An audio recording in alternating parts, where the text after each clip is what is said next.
Often when people are going through grief, the question they ask me is, how long is this going to last? The thing is, it's really the wrong question. So firstly, let's just outline what we mean when we're talking about grief. Yes, grief can be the loss of a loved one, but grief can also be about many things more than just that. Grief can be the loss of a job. It can be the ending of a relationship. It can be the loss of an anticipated future because of a major change in life circumstance. Grief is really any time that something that matters deeply to us is lost, or at least it's perceived to be lost.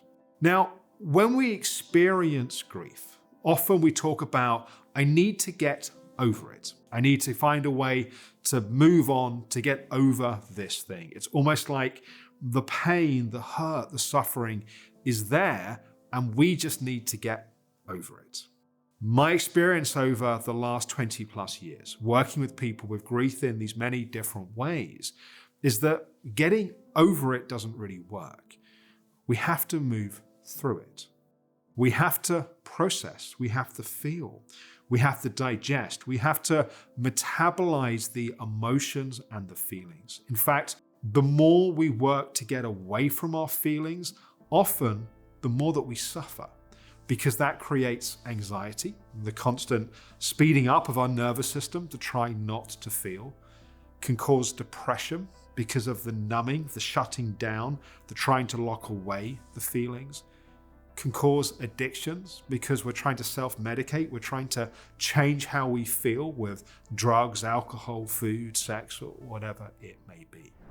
To really learn to move through grief, to really feel it, we have to let ourselves have our feelings and our emotions. Now, this can take time. If we're experiencing a shock grief where the grief has come out of nowhere and we haven't had any time to plan or anticipate for it, then it may be initially that we just need time to process the shock. It's only when we come out of that shock that our system starts to regulate more. And from that better regulated place, we're more able to feel and process those emotions. Now, I mentioned in the introduction that the wrong question is, how quickly will I get over this? Well, here's the right question. The right question is a question around how we are in relationship with our feelings and our emotions. So often I will ask people when I'm working with them, well, how do you feel? Someone might say, I feel angry, or I feel sad, or I feel nothing. And then I'll ask, how do you feel towards how you feel? What is your relationship to your feelings and your emotions?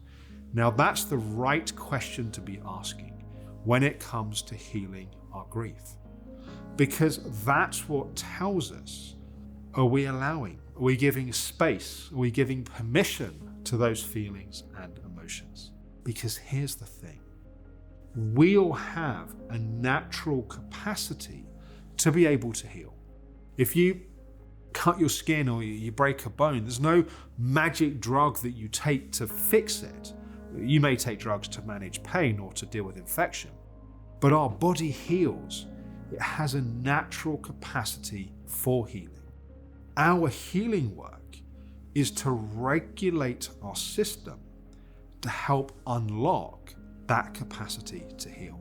So with the question, how do you feel towards how you feel? We can learn to start softening.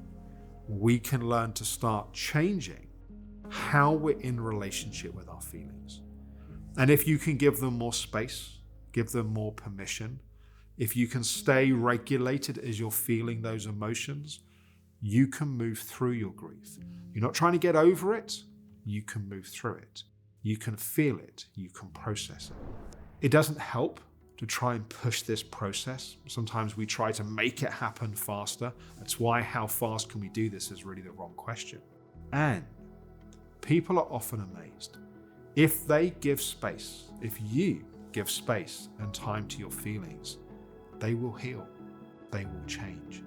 And that doesn't mean on the other side of that process, you have no feelings about the thing that you've lost, but you can feel your sadness, but you can also feel your joy. You can feel your aliveness for your future, that we're not trying to run so fast away from the past that we're being driven by it. We can be present to it, but it's not the only thing that's informing what happens in our life moving forwards. Let me know in the comments below this video what's helped you metabolize the process to move through your grief, and I hope this has been helpful. Thank you for watching.